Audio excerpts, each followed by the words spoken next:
journey to Mars, little Max always absolutely loved the sky, you know? The planets, the stars, that huge, endless darkness.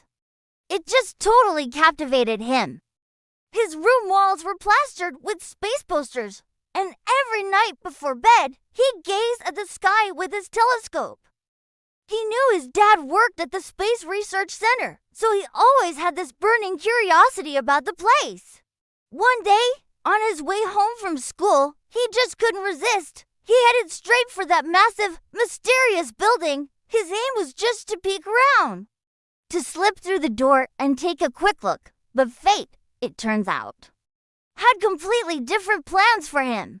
As he wandered through the center, ignoring the echoing sounds in the corridors, he spotted the door of a colossal spaceship standing ajar.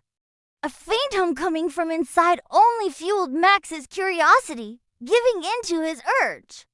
He slipped inside. Oh my goodness, the interior was filled with sparkling buttons, colorful blinking screens, and a strange, metallic scent. It was as if he'd stepped into a completely different world. He sat down in a seat in spaceship. It felt so soft. Then he reached out, his small fingers randomly touching buttons. Without even realizing it, he'd initiated the ship's launch sequence. Suddenly, alarms blared, and the lights began to flash faster. There was no turning back now. The ship shuddered with a loud rumble. Max was pressed back into his seat, and it slowly began to lift off the ground. Max looked out the window of spaceship, a mix of shock and fear on his face. The Earth was shrinking, like a blue marble, getting smaller and smaller in the blink of an eye. His eyes welled up, but his heart was pounding like crazy. A few hours later, the ship went silent. There was only a faint hum of the engine. Max realized he was floating in space, gently hovering in the zero-gravity environment. The stars around him sparkled, so bright and clear, unlike anything he'd ever seen, and there it was, a familiar red planet, Mars. The ship was on autopilot, heading straight for Mars. Max found the emergency rations inside the spaceship, canned goods, energy bars. He tried to survive, growing a little braver each day. These turned into weeks. Loneliness and fear enveloped him. He missed his home, his family, but at the same time, this journey into the unknown was incredibly exciting. Every day, he'd look out the window at Mars and dream. Finally, the ship landed on the surface of Mars. It came to a gentle halt with a slight jolt. Max put on his special spacesuit, donned his helmet, and carefully stepped out of the ship. Before him lay a crimson desert, colossal red mountains rising in the distance, and strange, wine-sculpted rock formations.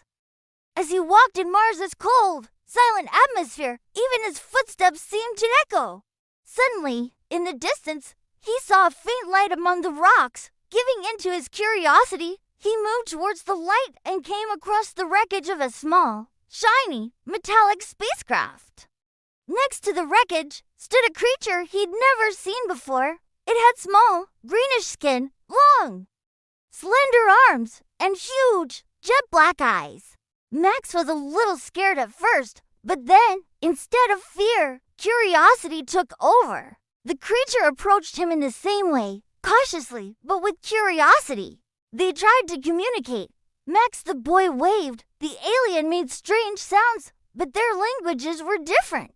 Yet, the loneliness they shared and this unexpected encounter in space forged a silent, strong bond between them. It was as if the boy and alien understood each other's feelings in the sky. The alien led Max to its small shelter, hidden among the rocks. There, it explained the mysteries of Mars, the crimson dust storms, the underground tunnels, and the history of its own kind through gestures and simple drawings.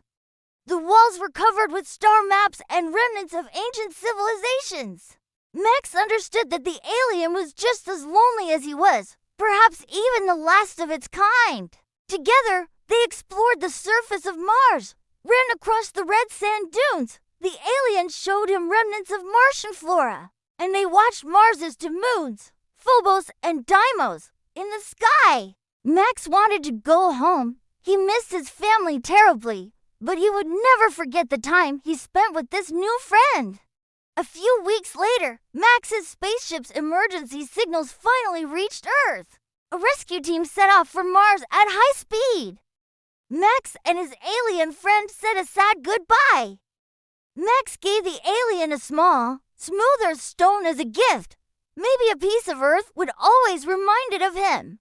The alien, in turn, gave him a sparkling, reddish rock from Mars, as if it were a piece of Mars's heart. When the rescue team arrived, they found Max the boy safe and sound. They couldn't believe their eyes.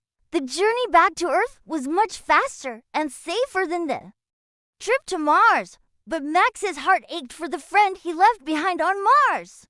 Max the boy was welcomed back to Earth like a hero. The news was everywhere. He told everyone about his space adventure, appeared in newspapers, and was a guest on television. But he kept his alien friend a secret. That was their special secret. That sparkling rock he brought from Mars would always remind him of this incredible journey and the unexpected friendship he found in space. Max the boy now knew that when he looked at the sky, the stars and planets weren't just distant points, but a vast, miracle-filled universe waiting to be explored, full of secrets, and maybe, just maybe, one day he would meet his little green friend again. Who knows?